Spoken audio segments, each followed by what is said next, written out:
Hello, everyone. Happy Wednesday. Thank you for joining me again. We are continuing to read this amazing book, My Father Knew the Secret. Hey, if you guys like that kind of pre-commercial cursor thing that I did, I actually whipped that up in Canva. And personally, I'm kind of proud of myself because I like it. And if I actually watch it too closely, it gets me all choked up. But I'm kind of a softie that way. Anyway, we are going to continue on. We are reading this amazing book. We are on page 55. We were talking about how Brian was lonely and that he was wanting to manifest his perfect woman, that he was ready. And that Gina, who is a very long time friend of Bob Proctor, convinced him that he should ask Corey, who was a coworker, and Brian never wanted to cross that line because they worked together and he just didn't believe that to be ethical. But anyway, on the bottom of 54, we'll just finish that sentence. Gina convinced me that I should let Corey know how I felt. From that moment on, it was all I could think about. I knew Corey as a friend, and from what I knew of her, she certainly fit my description of my ideal partner document because he had written it all out what he wanted in a relationship. I've met Corey. She is the most phenomenal person you'll ever meet. He has got a gem. So let's continue on. when I'm going to bring my mic here closer to me so you can hear me better. When I returned to Florida, I finally got the courage to ask her, or pardon me, to call her to tell her how I felt. Her first response was, "I like you too, Brian." And that was it. She said it in a way that reflected a friendship only. So I hung up, feeling dejected. As I sat there, I relived our conversation and concluded that she didn't understand the context of what I was saying. So I called her back and was more explicit. I knew by her awkward silence that I surprised her. Then finally she said, "Brian, I live in Alaska and you are in Florida. How in the world would we make that work?" I knew at that moment that she was interested in me. I even surprised myself with my response. I said, "Corey, if you're interested in me, let's not worry about how it will work. Let's see how things go and how we feel as we progress." I could feel the words from my father's seminars coming through me. Don't worry about the how. Just decide what you want. The how will reveal itself. Note to self, get your notepad, write that down. I asked her if we could speak every day on the phone. I knew it would be good to keep a connection between seeing each other at events and talking each day would help us get to know each other in a different way. She agreed, and I knew that was a big commitment for her.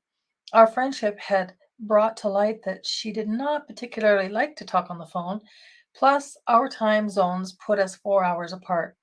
But this is when the magic started to happen. The more I got to know Corey through those daily phone calls, and then when we spent time together, I realized she was exactly what I had described in my document. The only thing that did not fit was that I wanted to find someone who lived in the same state. So I decided the geography was unimportant. We would figure that out. As I write this, I am smiling, thinking about how easy it was once I got clear. I think my father was as happy as I was when Corey and I got together. I remember when I told Dad that we were getting married. He was delighted. I then said to him that Corey and I had decided that we were going to have a small private ceremony in Hawaii with only our kids present, that we were not inviting guests or additional family. We wanted to use this opportunity to bond our families together. We rented a house that was large enough for all the kids and us, and we scheduled an official to perform a sunrise ceremony at 6:30 a.m. Oh, that would be beautiful. Corey and I are both morning people, and this idea really suited us. I hope their guests were morning people. I'm kidding. Well, Bob Proctor does not hear the word no when he really wants something. He made sure that he was at the ceremony and witnessed the entire thing. He had even prepared a piece that he read, and it was beautiful. I am forever grateful that Dad was there and that he didn't hear the word no. Funny enough, we are still trying to explain this to my mother and Corey's parents. Today, Corey and I are married and living a caring, loving relationship, a true love story. Creating that document clarified what I wanted, and I discovered that what I was looking for had been sitting right beside me. So, this is on page 57. It says, Consider, are you looking for true love? If you are attracting what you don't want, you better take a look at yourself because you are the only person you can change. You can never change another person. Do the inner work first and become what you want to attract in your life. If you don't attract what you want, you attract what you are. Get clear on what you want and how you want to be treated. Only in clarity will you be able to recognize and attract what you are, want, and deserve. So you understand, it's not like you're trying to find that perfect person. You are becoming that person who will naturally attract what you're looking for. It's brilliant. It's magic. So it says, do the exercise. If you want to attract someone special that elevates your world, the exercise my father gave is essential. So get a piece of paper and begin now. Number 1, draw a circle. Add the starburst lines coming out of that circle. Add the qualities that you want. Refine each day and bring clarity to your thoughts. Think about your vision several times every day. Feel yourself in this relationship. That means get quiet. Just get quiet with yourself and your thoughts and really put yourself in your imagination. It's one of your higher faculties. And go there. It's already done, so go there. Don't compromise, is what it says. Don't compromise. Don't start thinking, oh, I don't see it. It's not happening. Maybe I'm asking too much. Don't ever think that, okay? So I'm getting off track today. I'm very smart enough. Okay, we're on the top of page 59. We become what we think about. Quote, do you want to know what you are thinking about most of the time? Take a look at the results you're getting. Your results will tell you exactly what your dominating thoughts are. End quote, Bob Proctor. I learned from a young age to be in control of my thoughts. Dad would teach me to bring my attention back to what I was thinking. He would do this by asking me to look at my thoughts with fascination, to sort of detach from my thinking mind and examine what my thoughts were and then try to link that to what was happening in my world. He would then encourage me to connect the dots. Learning to live from the inside out by choosing and focusing on thoughts that align with my goals and desires instead of letting the outside world dictate what I think and feel has been a lifelong exercise. It comes down to awareness, the ability to recognize when my thoughts, actions, and emotions are not aligning with my goals and desires. By being vigilant, of my thoughts, I have learned to shift my vibration and open myself up to attract and create the results I seek. I have weaved many examples of this through the stories in this book. But I want to be clear. Awareness of my thoughts is an all day and everyday exercise. It is always at the forefront of my mind as I go through the day. Pause one more time. That takes practice. When you are starting out on this journey of awareness and you take on what Brian says, being very aware of your thoughts every day, it's exhausting. It's exhausting because you have no idea how many thoughts you think in a day. And you're like, where did I go with that? Why am I thinking this? Why am I thinking that? And it gets easier with time. That's all I'll say. Keep doing it. Brian says, but I want to be clear. Awareness of my thoughts in an all day and everyday exercise is an all day, everyday exercise. It's always at the forefront of his mind as he goes through the day. My father often told me, don't get stuck in short term thinking that puts you in the scarcity trap. In other words, you don't need to deny outside circumstances or pretend they don't exist, but you also don't need to spend all your time thinking about them. Instead, activate some of your creative mental faculties. There's 6 of them: perception, your will, reason, imagination, memory, and the one I like the best, intuition. And then do something constructive with them. This way of thinking has helped guide me how I think and what I choose to give energy to. Over time, I have created a paradigm of being deliberate with my days. I choose the thoughts I dismiss, and I choose the thoughts I give focus to and emotion to. As explained in the movie The Secret, we are magnets, and what we give energy to, we will attract. So why not give your energy to what you want? When we listen to people around us, we may notice they focus on their worries and fears or things they cannot do nothing about. This is often a waste of energy. What is needed is a simple redirect. Don't get me wrong, you can't simply wish for a thing and have it appear. In fact, the law of attraction is secondary to the law of vibration, which is the primary law, and states that everything in our universe vibrates, nothing rests. Therefore, every single thing we want is already here. We don't have to get anything. Our job is to raise our awareness to be a vibrational match for the things we want. I'm going to read that again. Our job is to raise our awareness to be a vibrational match to the things we want. Write that down. And the way to do this is to stay aware of our thoughts, constantly harvesting the good in order to reach the higher levels. I recently read a quote that explains this simply. Everything is energy, and that's all there is to it. Match the frequency of the reality you want, and you cannot help but get the reality. You need to get out and do the work to make it happen. But by giving it energy, you will find that you are more likely to do what is required to bring it into your life. Keep in mind that this works both ways, so pay attention and make certain your energy is not going to what you don't want. Think about someone who is always positive and friendly. Typically, these people attract positivity into their lives. They seem to have it going, right?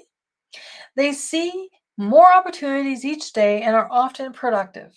They are more likely to have successful businesses because people want to deal with them.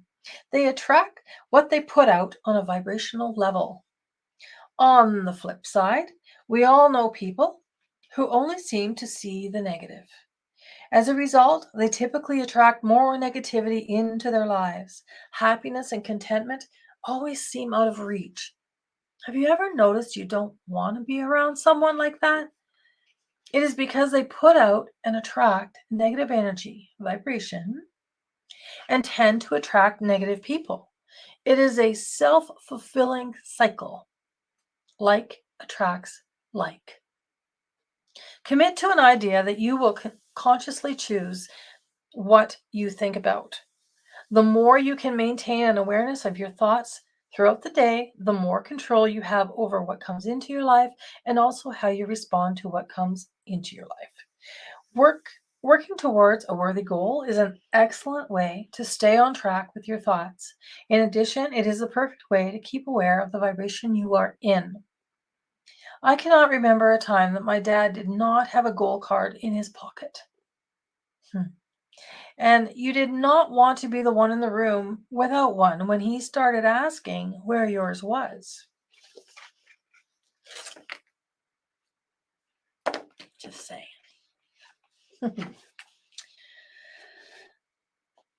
This seemingly simple tool has been like a compass in my entire life. And like my dad, I always have one in my pocket. If we don't have a goal, we work without direction, making us more susceptible to what is happening around us. It takes the strength of a worthy goal that we can feel on an emotional level to keep what is happening outside of us from affecting us. I've found that I can better control my thoughts when I'm working towards something. The goal keeps me from simply bouncing along from day to day without direction. With a goal guiding me, I have order and I stay focused on my destination. I don't worry about my next steps because they always reveal themselves along the way. Consider, design your life by choice, not by chance. Commit to the idea that you will choose what you think about. Controlling our thoughts in today's 24-hour news cycle can be more challenging than ever. And let's face it, most of the news is negative. So it is our job to ensure we are not falling prey to fear generated by that negativity. Taking responsibility is a big step. No- Notice if you are blaming outside circumstances or other people when things don't go right for you. Create an affirmation. Use this one or build one that resonates with you. For example, I am the one who controls my thoughts and what I choose to think about. What is your goal? Goals can be both personal and professional. Your goal should be something you think about multiple times a day, an image you've created and can go to quickly in your mind. You can feel what it feels like to have achieved it. You can see the colors and smell the smells. This is what it means to get emotionally involved with your goal. Moving on to chapter 3. Cute picture. You can see that. Chapter 3, gratitude. A grateful heart. Quote, gratitude is an attitude that hooks us up to our source of supply. And the more grateful you are, the closer you become to your maker, the architect of the universe, and the spiritual core of your being. End quote, Bob Proctor. While preparing for this chapter, I took out many of my old gratitude journals and read through them.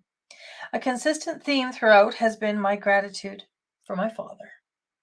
Remembering that I have always felt this way about my dad does not surprise me, but instead drives home how fortunate I have been to have lived this life with Bob Proctor as my father.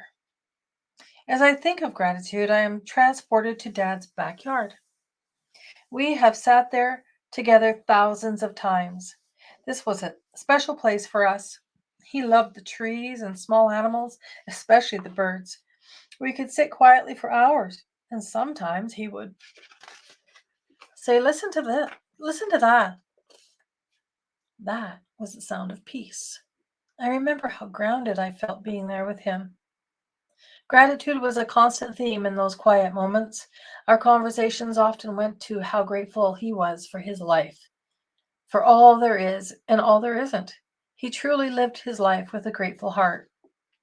Continuously operating from a place of gratitude is how I was taught to show up. And I like that about myself. I live a better and more peaceful life because of it.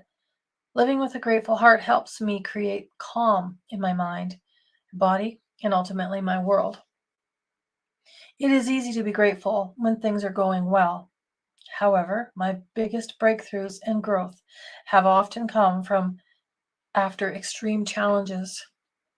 Finding a way to be grateful while experiencing difficult times can help us to move through those times more quickly than if we just lived through it without the mindfulness of the good that is and the good that can come out of it. Recognizing that there is good in everything instead of labeling feelings and situations as good or bad helps us to live in alignment with universal laws. Over time, when you appreciate all there is, you will shift your outlook. A daily practice of gratitude helps you reach a depth within that brings deep meaning to your life. As a result, you will feel empowered and inspired. You will feel in control of your thoughts and emotions, and you will operate with a sense of calm. Your choices, not your circumstances, will create the life you desire. That alone was the major shift in my life after I learned this information in meeting Bob Proctor. That was it. I was being such a reactor in my life. I had no control. Once I came to this realization and started practicing it, it changes everything. I learned a strategy from my dad at a very young age that I still use today. It's really effective at focusing my energy on my goals. When I sit to write in my gratitude journal each morning, I include how thankful I am for my life and the people in it. I then write things I'm grateful for before they happen. Writing that I am grateful for receiving, completing, or accomplishing something creates an expectation for that what I want is already here. It creates an energy that puts me in the right vibration to receive it. A great example of this approach is the book you are now reading.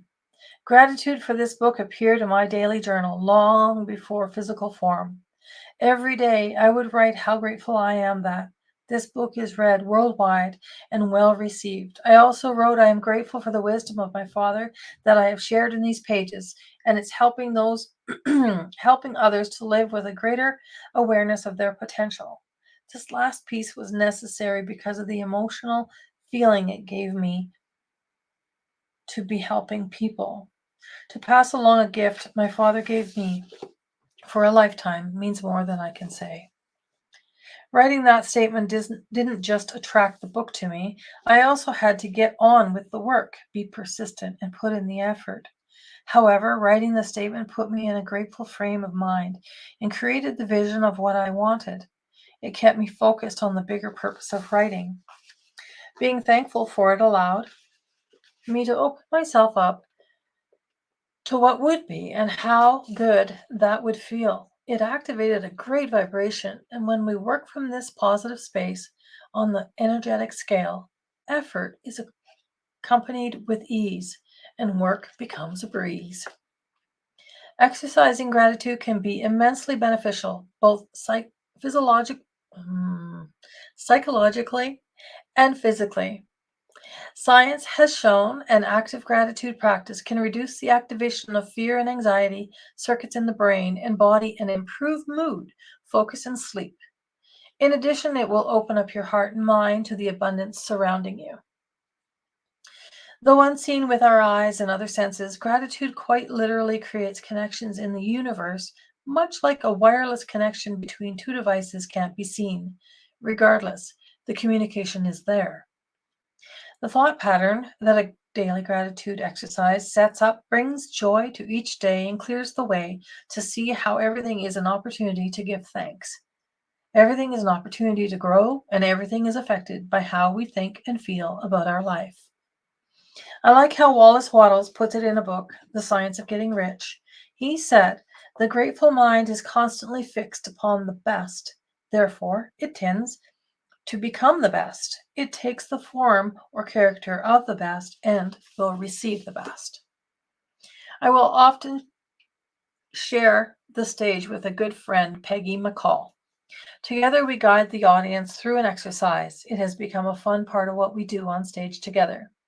We ask the audience to write a letter to their future self, dated 1 year from the day they are writing it. After the letters are written, we have everyone put their name and address on their envelope and seal their letter.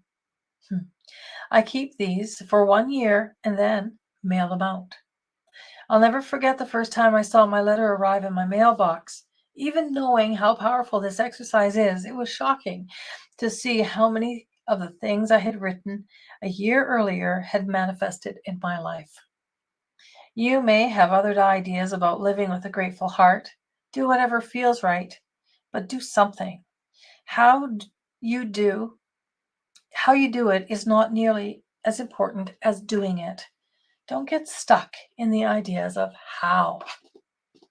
Living in gratitude will change the way you see everything around you.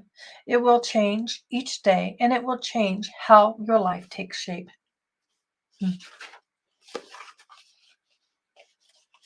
Consider. Take a moment now and think about what you are grateful for. Close your eyes and feel it. Feel it in your heart. Can you feel the shift? When I do this, I feel my heart expand. I do this exercise many times throughout the day. It doesn't take long and it makes a big difference, not just in the moment, but in shaping my future. Write a letter to your future self. Number 1, begin by closing your eyes and visualizing what your life will look like in 1 year. Imagine everything has worked out even better than you imagined. Number 2, imagine how you will feel. Then start writing, congratulating yourself for all that you accomplished. Number 3, write it from the perspective of having already accomplished your heart's desire. Number 4, use emotional words that will touch your heart and they're meaningful to you. Number 5, this is what I really emphasize a lot for any exercise I do, make it fun. Because when you make it fun, it kind of automatically puts you on a vibrational high. That's how it works for me anyway. This is an excellent exercise for living in your future, living into your future.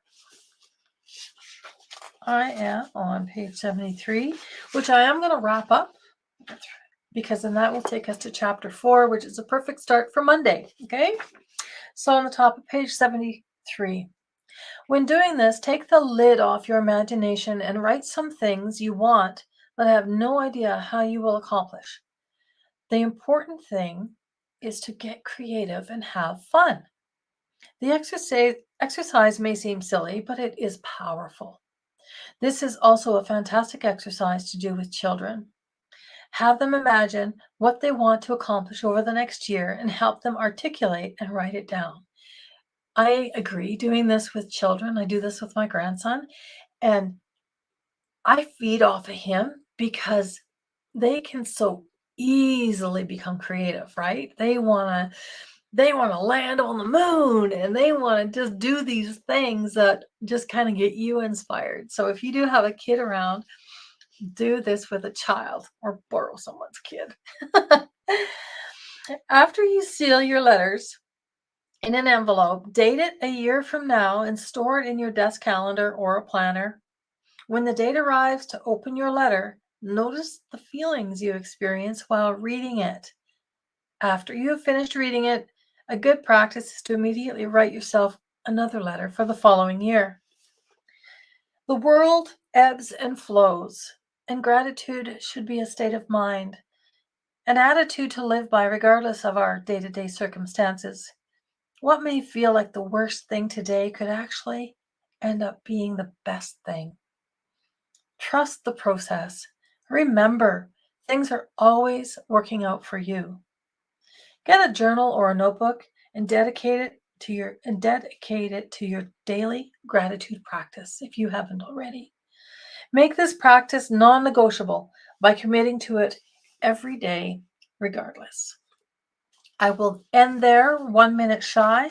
We are going to be going on to chapter 4, page 76, with a young Bob giving us a peace sign. I will do the same. Thank you for joining me. I really appreciate this. I'm really enjoying reading this book on a universal level and just getting those words and all of this out. Brian is actually working on making this a Kindle version or Audible, and he said it should be out maybe the later part of summer. So that's exciting too. But in the meantime, that's what we're doing here. And I thank you for joining me. We will see you on Monday. Bye.